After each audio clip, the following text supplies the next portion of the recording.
নমস্কার, খবর শুনছেন বাংলা সংবাদ চ্যানেল থেকে। আজ 2 তারিখ সোমবার। জানাবো আজকের 22টি গুরুত্বপূর্ণ তাজা খবর। শুরুতেই হেডলাইন। ভোটমুখী বিহারে ঢালাও বরাদ্দ ছিল দুবারের কেন্দ্রীয় বাজেটে। ভোটমুখী পশ্চিমবঙ্গের জন্য কর গুণে মাত্র 3 ঘোষণা নির্মলার। বাড়ি থেকে বেরিয়ে স্ত্রীকে ফোনও করেছিলেন তপসিয়ায় যুবকের মৃত্যুতে বাড়ছে রহস্য। কেন্দ্রীয় বাজেট নিয়ে বড় কথা, বাংলার রাজ্যপালের কি বললেন বোস। যাদবপুরে দিনের আলোয় মাঠ দখলের চেষ্টা, বাইক নিয়ে বহিরাগতদের হানা, তারপর এলাকাবাসী বুঝিয়ে দিলেন সব। এতদিন জানতাম ছানি পড়েছে, কিন্তু কানে যে শুনতে পেত না জানতাম না। বাজেট ইস্যুতে কেন বললেন শ্রমিক। 50 মিনিট ভাট বকে কাটালেন। বাজেটকে মিশনলেস, ভিশনলেস, বেসলেস বলে কটাক্ষ অভিষেকের। জয় শ্রীরাম বলতেই মহারাজের উপর হামলা। আরএসএস এর অনুষ্ঠান ঘিরে রণক্ষেত্র ভগবানপুর। দখলে রেখেছিল কমরেড রায়। লাল ঝান্ডা নিয়ে মিছিল করে পার্টি অফিস পুনরুদ্ধার সিপিএম এর। দুর্নীতি রুখতে বেনজির পদক্ষেপ যোগীর। সম্পত্তির হিসেব না দেওয়ায় স্থগিত 68,000 সরকারি কর্মীর বেতন। বিধায়ক হতে মরিয়া। মুর্শিদাবাদে হুমায়ুনের সমর্থনে প্রার্থী হতে আগ্রহী সেলিম। বৈঠকের আগেই নির্বাচন কমিশন সিইও দপ্তরের বিরুদ্ধে সুপ্রিম কোর্টে মামলা মমতার। বাজেটকে অন্ধ হতে হয়, বাংলা বিরোধী বাজেটের ব্যাখ্যা দিতে হিমশিম বঙ্গ বিজেপি। গাড়ি দুর্ঘটনায় ক্ষতিপূরণের টাকা মিলবে সহজে, দিতে হবে না কর, বঙ্গ ঘোষণা কেন্দ্রীয় বাজেটে। হয়তো অন্যত্র চলে যেতে হবে, হাবড়ায় প্রার্থী হচ্ছেন না জ্যোতিপ্রিয়। চলতি মাস থেকে বাড়বে তাপমাত্রা, বৃষ্টি কম হবে, মাথায় হাত কৃষকের। ভেনেজুয়েলা থেকে তেল কিনলেই শাস্তি, ট্রাম্পের হুমকির জেরে এবার জরুরি অবস্থা জারি করল কিউবা। গুলি চলেছে রোহিতের বাড়ির সামনে। সম্প্রতি কিনেছেন 4.5 কোটির গাড়ি। কত সম্পত্তি পরিচালকের। প্রতিরক্ষা খাতে বরাদ্দ বেড়ে হলো 7,85,000 কোটি টাকা। অপারেশন সিন্দুরের পর 1 লক্ষ কোটির বেশি বৃদ্ধির নতুন নজির। বিদেশে চাকরি পাইয়ে দেওয়ার নাম করে প্রতারণা, জাল ভিসা দিয়ে লক্ষ লক্ষ টাকা লোপাট, উস্তিতে ধৃত 3। যুক্তি দিয়ে বলুন শুনবো। রাহুলকে রীতিমতো ধুয়ে দিলেন নির্মলা সীতারামন। ভগবানপুরে প্রকাশ্য মঞ্চে সাধু সন্তের উপর হামলা, পুলিশের জালে মূল অভিযুক্ত। উত্তরপ্রদেশের ঘটনার রেশ, পশ্চিম মেদিনীপুরে চন্দ্রকোনা রোডে হিন্দু সমাজের জোরালো বিক্ষোভ। আপনাদের কাছে একটা অনুরোধ রইল, আমরা প্রতিদিন চেষ্টা করি আপনাদের জন্য সঠিক, সংক্ষিপ্ত এবং নিরপেক্ষ খবর পৌঁছে দিতে। আমাদের এই ছোট্ট চেষ্টাকে যদি আপনার ভালো লাগে তাহলে দয়া করে একটা লাইক দিয়ে পাশে থাকার বার্তা দিন। আপনাদের একটা লাইকই আমাদের আগামী দিনের অনুপ্রেরণা। এতক্ষণ শুনছিলেন সংবাদ শিরোনাম, এবার জানাবো বিস্তারিত খবরগুলি। বিহারের মতো প্রকল্প ঘোষণা হলো না ভোটমুখী পশ্চিমবঙ্গের জন্য। আনুষ্ঠানিক কোনো ব্যাখ্যা মেলেনি কেন্দ্রীয় সরকার বা বিজেপির তরফে, মেলার কথাও নয়। তবে একান্ত আলোচনায় কয়েকটি কারণের কথা উল্লেখ করেছেন অনেকেই। গত 2 কেন্দ্রীয় বাজেটে বিহারের জন্য কল্পতরু হয়েছিল নরেন্দ্র মোদী সরকার, যা দেখে অনেকেরই ধারণা ছিল বিহারে বিধানসভা নির্বাচনের জন্য অতটা দরাজ হয়েছিলেন কেন্দ্রীয় অর্থমন্ত্রী নির্মলা সীতারামন। সেই সূত্রেই কৌতূহল ছিল ভোটমুখী পশ্চিমবঙ্গের জন্য কতটা উপরহস্ত হবে দিল্লি। রবিবার বাজেট পেশের পরে দেখা গেল পশ্চিমবাংলার জন্য পরিকাঠামো উন্নয়নে মাত্র 3টি প্রকল্প ঘোষণা করেছেন নির্মলা, সংখ্যায় যা বিহারের অর্ধেকেরও কম। 2024 সালে তৃতীয়বার ক্ষমতায় ফেরার পরে জুন মাসে পূর্ণাঙ্গ বাজেট পেশ করেছিল মোদী সরকার। সেই বাজেটে বিহারের জন্য বিভিন্ন প্রকল্পে 60,000 কোটি টাকা বরাদ্দ হয়েছিল, সেটাও ছিল মহড়া। গত বাজেটে ঢালাও ঘোষণা ছিল বিহারের জন্য national institute of food technology গড়ে তোলা, পটনা বিমানবন্দরের সম্প্রসারণ, 4টি নতুন গ্রিনফিল্ড এবং একটি ব্রাউনফিল্ড বিমানবন্দর নির্মাণ, পটনা আইআইটির পড়ুয়ার সংখ্যা বৃদ্ধির জন্য পরিকাঠামো উন্নয়নে অর্থ বরাদ্দের কথা ঘোষণা করা হয়েছিল। পাশাপাশি বিহারের মাখনা চাষিদের উন্নয়নের জন্য বিশেষ বোর্ড গড়ার কথা ঘোষণা করেছিলেন নির্মলা। আর পশ্চিমবঙ্গের জন্য বাজেটে 3টি প্রস্তাব রেখেছেন নির্মলা। শিলিগুড়ির বারাণসী দ্রুত গতির রেল চলাচলের করিডোর, ডানকুনি সুরত ফ্রেট করিডোর, দুর্গাপুরের শিল্প করিডোর গড়ে তোলার। এ রাজ্যের ক্ষেত্রে যা যা ঘোষণা করেছেন কেন্দ্রীয় অর্থমন্ত্রী তা পুরোটাই পরিকাঠামো উন্নয়নের খাতে, যার সঙ্গে জুড়ে রয়েছে কর্মসংস্থানের প্রশ্ন। প্রতিবারই বাজেটে পরিকাঠামো উন্নয়ন খাতে এমন প্রচুর প্রস্তাব থাকে যা দীর্ঘমেয়াদী। যেমন মমতা বন্দ্যোপাধ্যায় রেলমন্ত্রী থাকাকালীন কলকাতা এবং শহরতলির মেট্রো পরিকাঠামো উন্নয়নে নানাবিধ প্রকল্প ঘোষণা করেছিলেন, যার বাস্তবায়ন হয়েছে পরে। আবার নরেন্দ্র মোদী সরকারে আসার পরে প্রথম বাজেটেই জাতীয় সড়কের পরিকাঠামো উন্নয়নের বিষয়ে বিস্তর ঘোষণা করেছিলেন তৎকালীন অর্থমন্ত্রী অধুনা প্রয়াত অরুণ জেটলি। তপসিয়াতে যুবকের অস্বাভাবিক মৃত্যু, পরিবারের অভিযোগ খুন করা হয়েছে যুবককে। মৃত শেখ সোনু, বয়স 28, তিনি 44 তিলজলা রোডের বাসিন্দা।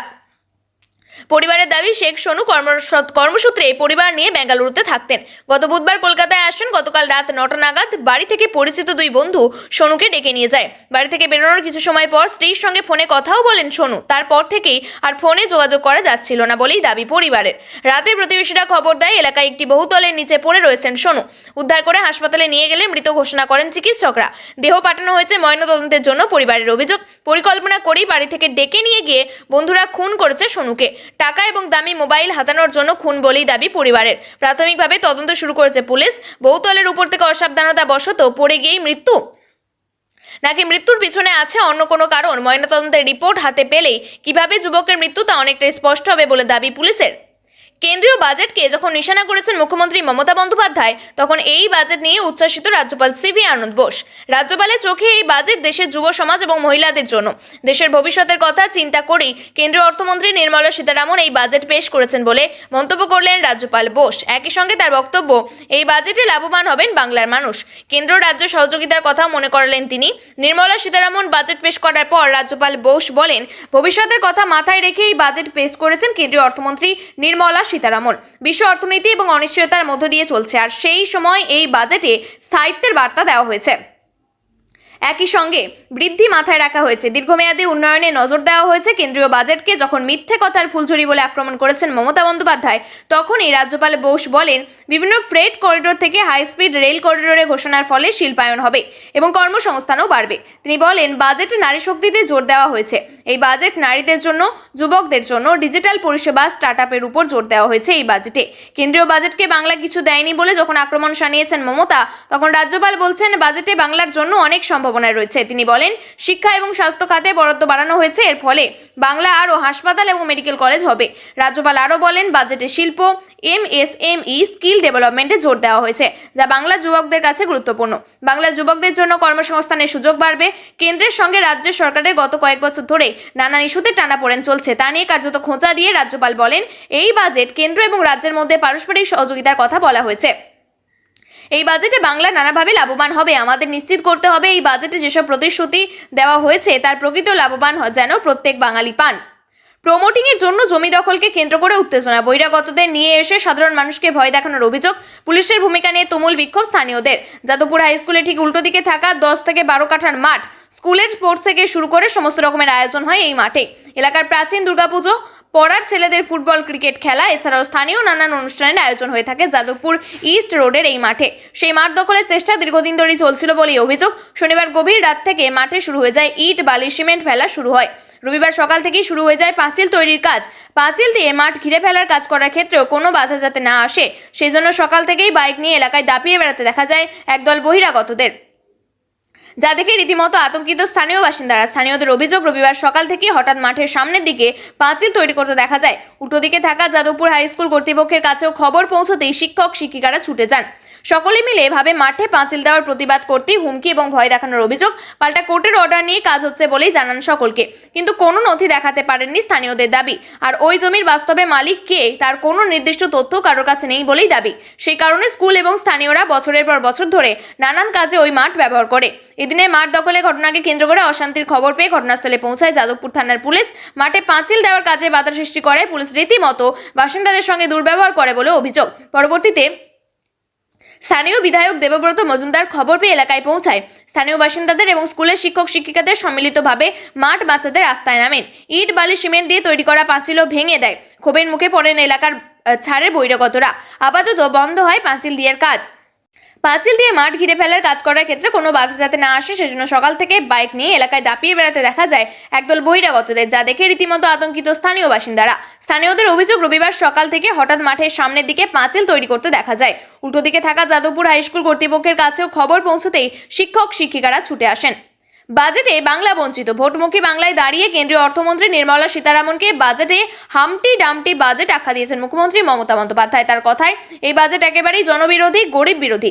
মুখ্যমন্ত্রীর মতে, বিজেপি জানে বাংলা থেকে তাদের কিছু পাওয়ার নেই, তাই বাংলাকে কিছু দেয়নি বাজেটে। কিন্তু কেন্দ্রের এই বাজেটে বাংলা কিভাবে উপকৃত সেটাই ব্যাখ্যা দিয়েছেন বিজেপি নেতৃত্ব।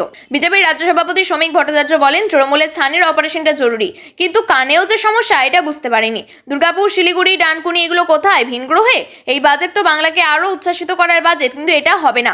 আসল বাজেট হবে সেটা হবে মে মাসে। অন্যদিকে বিজেপি নেতা সজল ঘোষ বলেন, আমরা শুধু বারাণসী থেকে শিলিগুড়ি হাই স্পিড ট্রেনটাকে কেন ভাবছি? ওষুধের দাম যে কমলো তার সুযোগ সুবিধা কি বাংলার মানুষ পাবে না? উন্নয়ন করলে বলবে ভোটমুখী ন্যারেটিভ, আর তাহলে বলবে কিছুই হলো না। বারাণসী আজ মোদির জন্য বিখ্যাত। মোদি ডাইরেক্ট নজর রাখছে বাংলায়। এবার বাজেটে একাধিক সেক্টর নিয়ে সাধারণ মানুষ আশাবাদী ছিলেন। বাজেটের শুরুতে শিক্ষা থেকে কর্মসংস্থান, আয়করে একাধিক সুযোগের হাতছানি রয়েছে বাজেটে, কিন্তু আমজনতা এই বাজেট কি সত্যিই বাংলার সাধারণ মানুষের কোনো সুবিধা পাবেন? বিজেপি নেতা তাপস রায় বলেন, ভোটের বাজেট নয়, ভারতবর্ষ থেকে যারা বাংলাকে আলাদা ভাবে তারা খুশি হবে না। উন্নয়নমুখী বাজেট। বাংলার 10 কোটি মানুষ ভারতের সব কোটি মানুষের সঙ্গে একই সুবিধা পাবে। 15 বছরে এইসব দেখার পরেও কি এত উৎকর্ষতা ভাবেন? এই সরকারের কি থাকার প্রয়োজন আছে? কেন্দ্রের সঙ্গে এখানে ডবল ইঞ্জিন সরকার হলে সমস্ত ধার দেনা মকুব হবে। রবিবার পেশ হয়েছে কেন্দ্রীয় বাজেট। ভোটমুখী বাংলায় কেন্দ্রের এই বাজেট কতটা গুরুত্বপূর্ণ তা বলার অপেক্ষা রাখে না।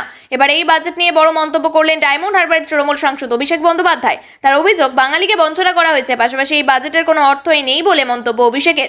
এখানেও বাঙালি অস্মিতার ইস্যুকে হাতিয়ার করে তৃণমূলের সর্বভারতীয় সাধারণ সম্পাদক অভিষেক বন্দ্যোপাধ্যায় বলেন, বাংলার জন্য কিছু নেই। 85 মিনিটের বাজেটে এই বাজেটকে মিশনলেস, ভিশনলেস, বেসলেস বাজেট বলে কটাক্ষ করেছেন তিনি।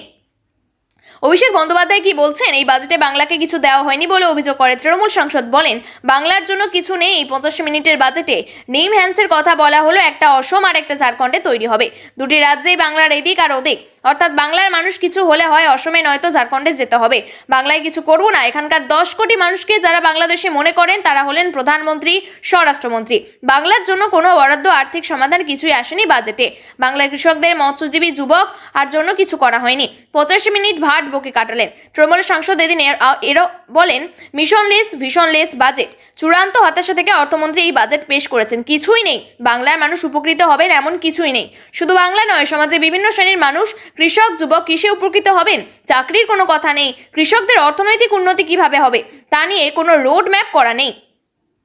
এরা আবার স্কিল ইন্ডিয়া, এআই নিয়ে কথা বলেন। তাই বলছি, মিশনলেস, ভিশনলেস, বেসলেস বাজেট। তবে বিজেপি নেতা তাপস রায় বলেন, এটা ভাতার বাজেট নয়, সাময়িক বাজেট নয়, ভোটের বাজেট নয়। ভারতবর্ষ থেকে যারা বাংলাকে আলাদা ভাবে তারা খুশি হবে না। ধর্মীয় অশান্তিতে উত্তপ্ত হয়ে উঠল মুর্শিদাবাদ, পূর্ব মেদিনীপুরের ভগবানপুরে।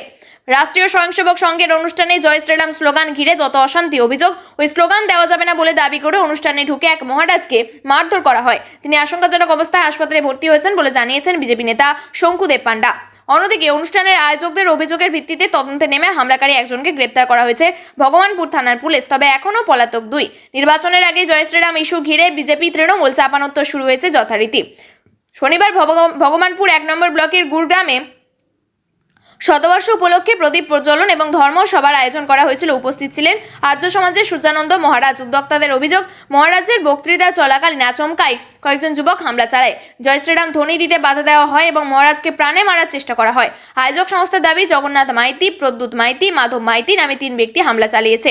যদিও অভিযোগকে পাওয়ার পরে অভিযুক্ত জগন্নাথ মাইতিকে গ্রেপ্তার করেছে ভগবানপুর থানার পুলিশ। ধৃতকে রবিবার কাঁথি মহকুমা আদালতে হাজির করলে বিচারক 3 দিনের পুলিশি হেফাজতের নির্দেশ দেন। উদ্যোক্তাদের অভিযোগ, মহারাজের বক্তৃতা চলাকালীন আচমকাই কয়েকজন যুবক হামলা চালায়। জয় শ্রীরাম ধ্বনি দিতে বাধা দেওয়া হয়, মহারাজকে প্রাণে মারার চেষ্টা করা হয়।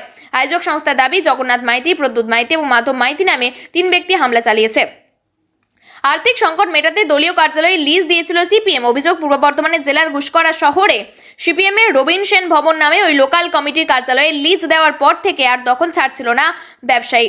আগামী 12ই ফেব্রুয়ারি শিল্প ধর্মঘটের ডাক দিয়েছে সিপিএম। তার সমর্থনে গতকাল শনিবার বর্ধমানের গুসকরায় দলের পক্ষ থেকে মিছিল করা হয়। ওই মিছিল গুসকরা 7 নম্বর ওয়ার্ড এলাকায় লজপাড়া গিয়ে রবীন সেন ভবনের গুসকরা শহর এরিয়া কমিটির সম্পাদক ইরফান শেখ বলেন, আমরা একসময় এই ভবনটি লিজ দিয়েছিলাম, কিন্তু ওই ব্যবসায়ী দখল ছাড়ছিলেন না। অভিযোগ, স্থানীয় ব্যবসায়ী স্বপন পাল ওই কার্যালয়ে লিজ নিয়ে ব্যবসা শুরু করেছিলেন।